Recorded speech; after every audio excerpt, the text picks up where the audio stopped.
సంక్రాంతి అంటే కోనసీమల కోళ్ల కొట్లాటలే. పెద్ద పెద్ద గ్రౌండ్లు తయారు చేసి టెంట్లు పరిచి కాయ్ రాజా కాయ్ అనుకుంటా జోరుగా ఆడినరు. 100 కోట్ల రూపాయలు చేతులు మారినాయి. గెలిచినోళ్లకు బుల్లెట్ బండ్లు కార్లు గిఫ్ట్లు వచ్చినాయి. ఓడినోళ్లకు పర్సులు ఖాళీ అయినాయి. ఆడ పందాలు ఓడిచి నెల రోజులు అవుతుంది కానీ అక్కడి కోళ్ళు పట్నంలో కూతబెట్టినేవుల్లో. అసలు వార్త ఏందో చూడుండ్రి.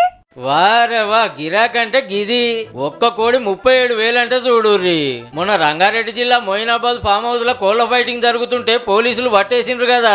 ఉప్పర్పల్లి కోర్టుకు తీసుకొస్తే 80 కోళ్లకు అర్రాసు పెట్టుమన్నారట జడ్జి సారు. 10 కోళ్ళు ఒక్క బ్యాచ్ లెక్క పెడితే మాకని 73 మంది ఎగబడ్డారట. అందులో 16 మంది లాయర్లు సుతున్నారట. ఫస్ట్ లాట్ లో 3,75,000 పోయింది. సెకండ్ లాట్ 250 పోయింది, 2,50,000. Third lot 1,15,000. మొత్తం 16,65,000 కోళ్ళు అన్ని కొనుక్కున్నారట. మొన్న ఇదే కోర్టులో పందెం కూడా అర్రాసు పెడితే ఒకరు 2,500,000 తీసుకున్నారు. ఈ కోళ్ళు కొన్నోళ్ళు సాదుకుంటారో కోసుక తింటారో కానీ పట్నంలో పందెం కోళ్ళు రికార్డులు కొడుతున్నాయి పో.